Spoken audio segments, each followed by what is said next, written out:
In front of me is Samsung Galaxy A17 and today I would like to show you how you can add photos to text message.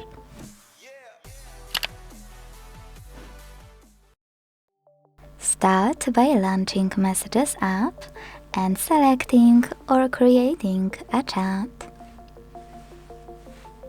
Then, to add any photo, use this icon of a camera and the photo at the bottom right corner, and simply click on it here.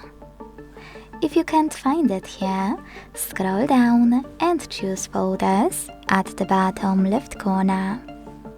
Now tap on all of your photos you wish to add, and when you're done, hit Done at the bottom right corner twice. 1, 2.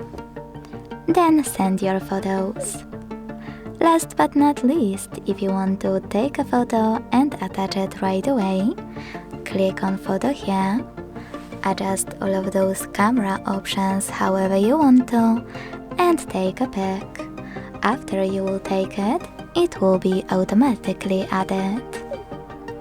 Thanks so much for watching. If you enjoyed this video, leave a like, comment and subscribe.